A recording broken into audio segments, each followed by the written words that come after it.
In this video, we're gonna talk about fat loss, how I like to get ripped, how I like to drop a couple pounds of pure lard. You guys, at this point, probably know that I don't do things moderately. I don't follow a moderate diet. My training is anything but conservative. I like to go hard. I like to do things all out. And I do firmly believe that if you want extraordinary results, you have to do extraordinary things. But let's cut right to the chase. What you see here are some of my favorite fat loss foods. This is a can of sardines and my all-time favorite, a green apple. Why am I showing you this?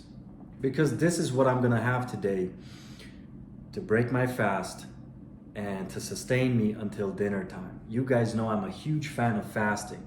I'm a huge fan of intermittent and prolonged fasting, and I'm a huge fan of massive calorie deficits.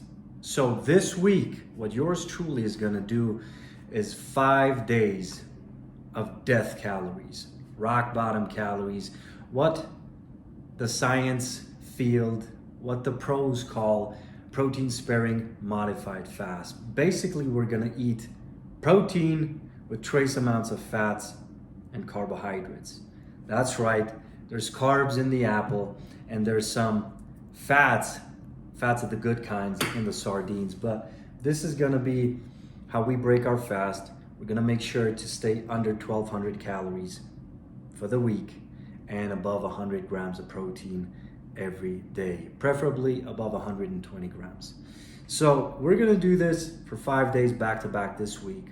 This is gonna be hardcore, and this is something I might do once a month, once every 6 weeks, depending on how my bulk goes. That's right, I said my bulk, because the goal is still the same. We're still trying to put on more size, more muscle, but these last couple of weeks I've been eating copious amounts of food. Sumo wrestler calories. And I don't want the sluggishness. I don't want the slowdown. I certainly don't want the fat gain associated with a chronic calorie surplus. So, as you guys know, we start every week, regardless of goal, with a 24 to 48 hour fast. But we also occasionally throw in days or weeks, as in this case, of death calories. Death calories are rock bottom calories where we basically just consume some protein. The best way to do this, I find, is to eat minimally throughout the day and eat the majority of your calories at night. You can basically do this OMAD style, where you don't eat anything throughout the day and just have your main meal at night. But occasionally, specifically on days like today where I'm gonna be very physically active in the afternoon, I'm gonna have some calories to break the fast earlier. It's currently around midday, so we're gonna have the sardines and the apple. Then we're gonna play some soccer with the kids at our foundation for 3 hours plus maybe. Then come back home and have a chicken breast, some vegetables, maybe some low-fat Greek yogurt to get those calories. Well, not really those calories. We want to keep the calories low, but to get that protein as high as we can on these rock bottom calories. Now, if you play your cards right, you will suffer minimally during this phase. What does playing your cards right mean?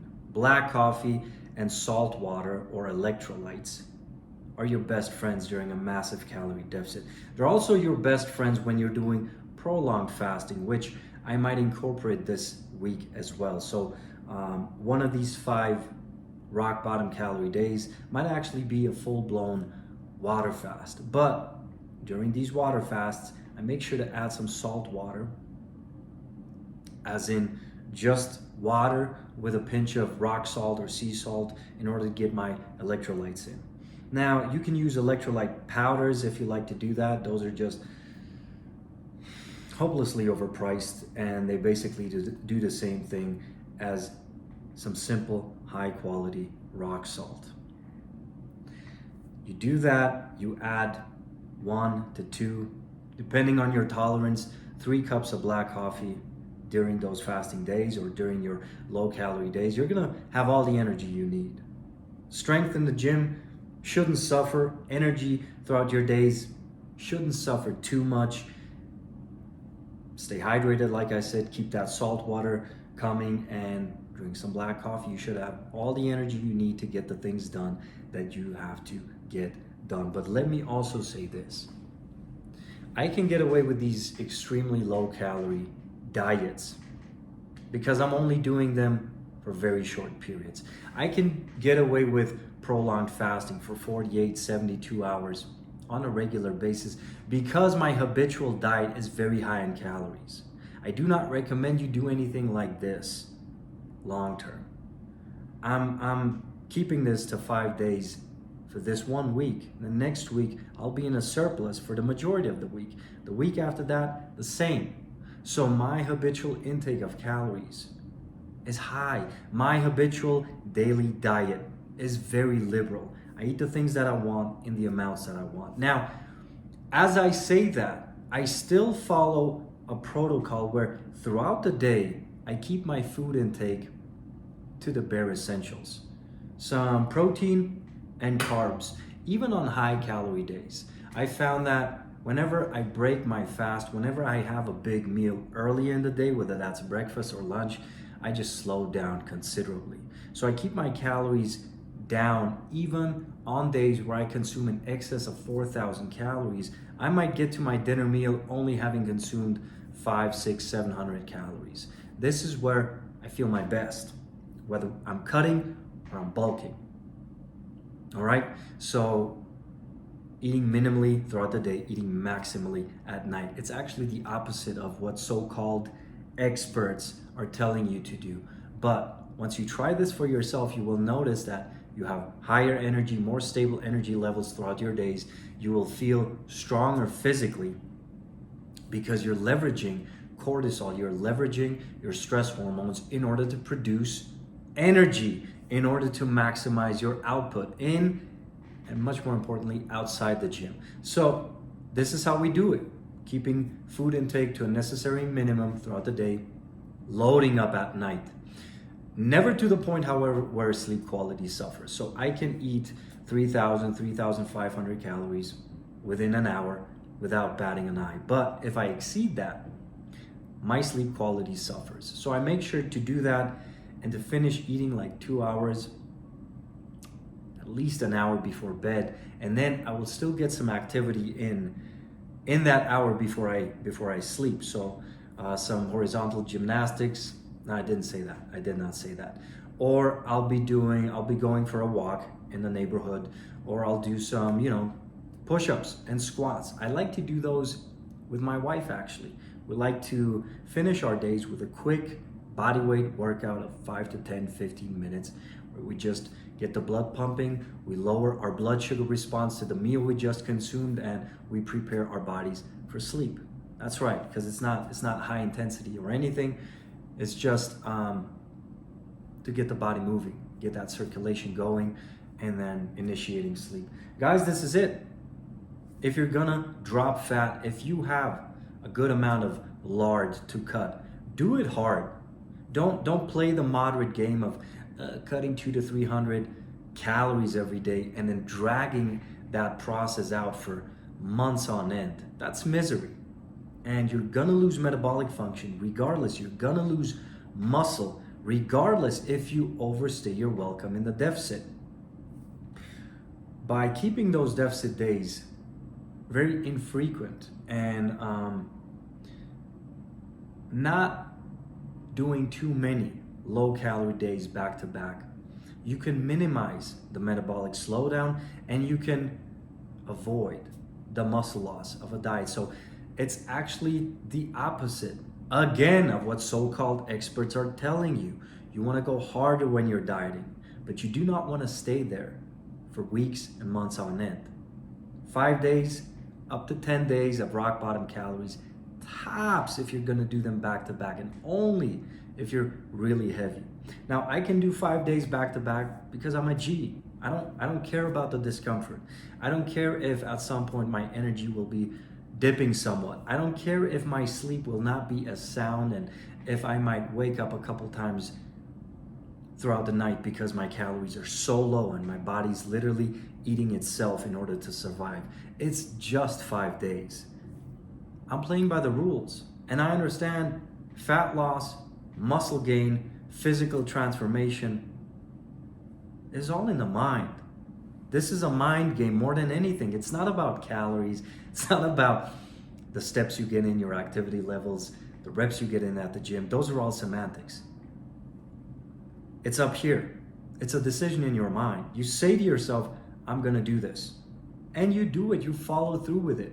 You don't negotiate with yourself. You don't go back and forth asking yourself, is this enough food? Am I getting enough protein? You just do it.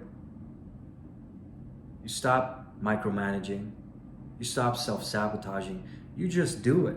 So for me, these 5 days, yes, there's gonna be some discomfort involved. I love it. I'm already looking forward to it, knowing that it's gonna grow me on a mental, on a mindset level. So go harder than you think you can. Go longer than you think you can. Deprive yourself more, deny yourself more, suffer more. This is what will ultimately make you stronger, mentally and physically. This is what will ultimately set the stage for long-term transformation. Not just a 12-week transformation plan where you count your macros, you count your calories meticulously for 12 weeks, you clock in at the gym every day for those 3 months, and then once you get there, you're back to square one basically. You're back to your old habits, you're back to your old diet because you've never laid the groundwork.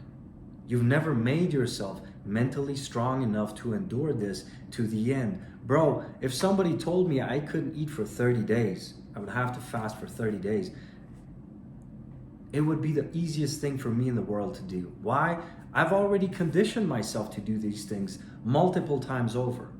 With my prolonged fasting, with my death calorie dieting. This is easy at this point for me. This will become easy at some point for you. Never completely easy. It's always going to be challenging, but somewhat easy the more you do it. The more often you hit the gym, the easier it becomes to be consistent with your workouts. The more often, the more regularly you progress in the gym with your workouts, the easier it's going to be to continue to do so for years. Not just months, not just a couple weeks, not just while you're working with your coach or you're following a certain program until you get bored of it and then want to follow the next hype, the next bandwagon. No, bro. You make yourself strong, you make yourself bulletproof mentally by doing hard things, by going through the hardships, by depriving yourself and coming out on top. That's all it is. So, sardines and apples. This is day 2 of our protein sparing modified fast, eating around 1,000 to 1,500 calories max for the next 5 days. Might actually throw in a 36 to 40 hour fast as well this week. We'll see. We're only doing this for 5 days. Then it's back to my bulk. Then it's back to eating as much as I can without suffering from discomfort. It's high calories or low calories. I'm never staying around maintenance. I'm never staying in that dieting death zone, in that gray area where you're kind of playing it safe, but you never see real results. The best results I've seen in my life, physically, mentally, spiritually, was when I went hard, much harder than the mainstream experts will advise you to do, much harder than your doctor will ever recommend you do. I don't care about any of that. I don't care about the latest science. I don't care about, what Big Pharma tells you need to do in order to get in shape. I know what works. I know what works, and I know that extremes produce the best results. Extreme results require extreme measures. in the kitchen, in the gym, in your day-to-day. So let's get extreme results. This is how you cut. This is how you get ripped without losing muscle, without losing metabolic function. And this is how you get strong mentally. You gotta control your food. You have to learn to discipline your stomach, because if you can do that, everything else is easy in comparison. I'll talk to you guys soon.